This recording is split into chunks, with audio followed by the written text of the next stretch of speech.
Hello everyone, Mr. Nacho here, and today I wanted to bring you a kind of a different video. Today we will focus mostly on the glitches, the exploits, the good tips and generally things that I don't think should be intended or that weren't intended but they are still in the game and they are not really that well known. So let's start with the first, in my opinion, biggest offender, which would be the Stone of Malevolence. What it says is elemental damage generates 15% additional mod power, but what it doesn't say is that it generates this mod power even while the mod is active. So you can just have your elemental ammo, like hotshot, infinitely. Let me just show you. You will hear a characteristic ding whenever the mod is charged again. So let's see.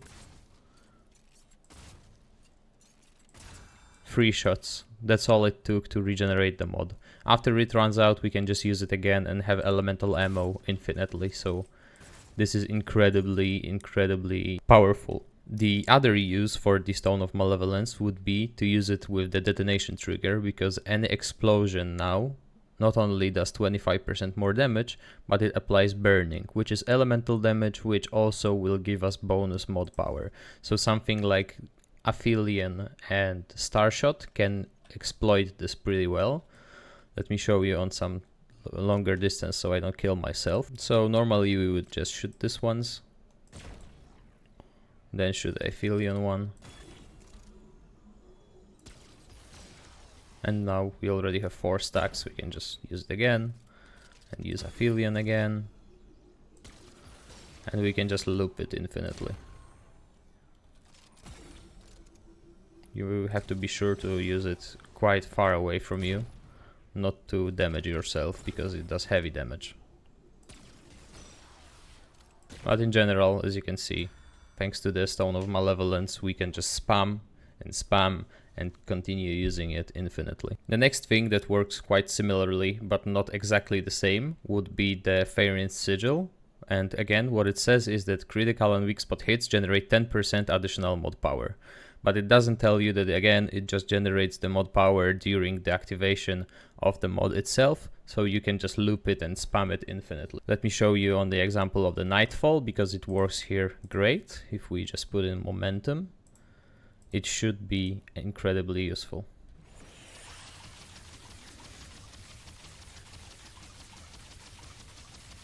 So as you can see, we are only getting weak spots and headshots, and we almost have the mod active again. So we just need 1, 2, 3, 4, and then we can just use it again. So it keeps loading up our mod during the activation of it, which is not really the intended way. It shouldn't work like this, but it's extremely powerful, and you can just keep spamming it like this. The next thing that I think is quite interesting is the rocket jumping in this game. So basically what you want to do is you want to be the host. You want to use the rotted arrow, and whenever you just aim it at a hard surface that you can shoot, it should force you back and send you flying.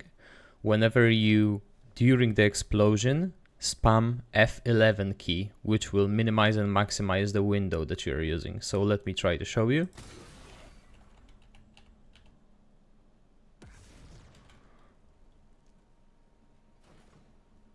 Yeah, it was a really nice jump.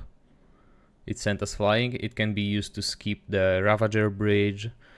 It can be used to skip a lot of parts of the labyrinth, generally whenever there is a gap or you want to get over some wall or blockade. You can just try to use the rotted arrow. There is a lot of ways that this can be potentially used. I haven't experimented with all of them, but this is an incredibly powerful tool for now. The next thing is that with using World's Edge, you can destroy the labyrinth doors, you know, the little white spots that normally would just open a shortcut from the other side. So you don't really have to go all the way around, you can just go through the shortcuts and get this skip quite easily. This is quite powerful because it just saves a lot of time, and it looks something like this.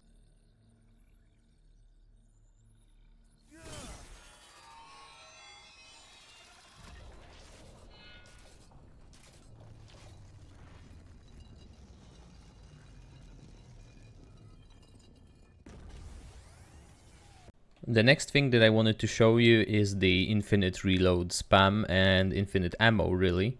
This happens whenever you have the gunslinger as your primary and quick draw works the best. What you want to do is whenever you just want to reload, you press Q or just the quick draw skill, and then you dodge immediately, which will give you the infinite ammo perk, and then it also will reload your weapon, but it will not go on cooldown, so you can just keep repeating this infinitely. As you can see, I'm getting my magazine back, I'm getting the reload, I don't really get the cooldown. It's an extremely powerful tool for the weapons that have shitty reload, like Merciless, but you can use it with anything else really. Alright, for the next thing I wanted to show you the Boar and Twisted Arballist. This I think might be a little better known, but it's still quite useful. It's especially useful on the bosses that don't really move too much because it requires quite a bit of setup, but the way that you want to do it is something like this. You want to shoot the two boar stacks just next to each other so that whenever you shoot the disc, it will just keep bouncing between them. So you want to do it somehow like this, and whenever they pop, you just do it like this. It broke the DPS meter, it was over 10,000. If you want to go even deeper, you could try to go with the Bandit here. And let's try it again.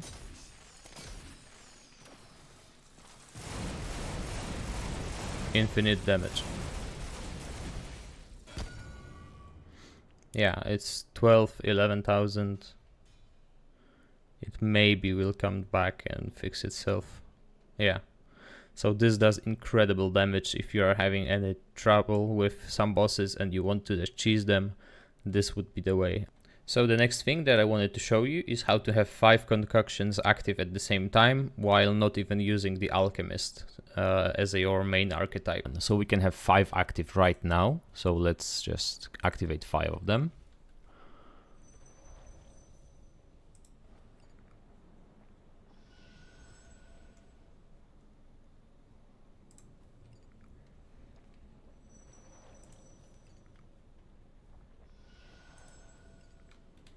Alright, we have 5 of them active right now. If we were to change the archetype right now, it would just remove them and leave us with 1 active. I think that would be the last one that we drank.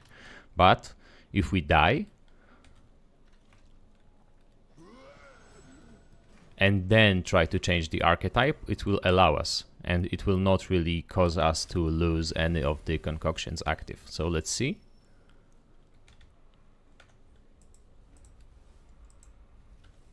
We still have 5 concoctions active with all of the buffs, so they don't last for an hour but for 2 hours, and we don't have the alchemist as our archetype. Well, this is clearly an exploit, and I think that this will be patched with the next patch, but you never know. If you want to use it, then feel free. This is just how it works. Now, when it comes to Bandit, it says that on hit, it grants 30% chance to return spent ammo directly into the magazine of the weapon, which is true, but it calculates it whenever you hit a separate hitbox, it calculates it separately. So whenever you are just hitting the head, you have 30% chance to get it back or not. So every, let's say, 3-4 shots, you should have 1 free. But it calculates separately whenever you hit multiple body parts at the same time or multiple enemies. So if we were to try to hit all 4 of those, let's say, we would just keep getting our ammo back because we are hitting so many body parts that, so as you can see, we will just keep spamming, and once every now and then we will just have to reload. But the way that Bandit works is it's incredibly nice with shotguns if you can hit multiple enemies or multiple body parts at the same time. Now the next thing would be pretty simple. It's whenever you have this ring, Anastasia's Inspiration. It says whenever receiving healing effects gain haste for 10 seconds. But whenever you have regrowth perk and you just have 1 point in it, which would be enough, you will still be receiving healing effects even while you are full HP, which will then translate into having permanent haste. And haste is in this game is quite useful. It increases a lot of your actions by 7%, evade speed included, which is incredibly nice. So you can just evade faster, you can reload faster, it can increase your fire rate, it does a lot of fun things. But the most important thing is that it's permanent. You just have haste because you have regrowth on you. The next thing that I wanted to mention is the Hyperconductor, which what it says is it gains double skill charges, and this is the only part that's relevant to us. So let's say we want to use the Hunter's Shroud. What we will do is we will activate it, then we will swap the Hyperconductor to something else. We will still have this ability active, and we will still have 1 charge left. So as you can see, you can get double charges because of the amulet, and you can still get the other charge sitting there waiting. So whenever you want to go into a boss fight and you want to do the swap, it would be incredibly useful because of the double charges. And one last thing, it's not really an exploit, it's just an information that the Archer's Crest doesn't only work with the bows and the crossbow, it also works Aphelion, it works with Nightfall, and it works with Merciless. So whenever you feel like you have to lead the target way too much and that there is a too big of a delay between you shooting and the target receiving damage, this should help you be more consistent, and it should be easier for you to hit the target. Anyway, I hope you enjoyed this. If there are any other exploits or maybe tips and tricks that you'd like to share with the community, please let me know in the comments below, and I'll try to make an updated list for the future. Thank you very much for watching, and have a great day.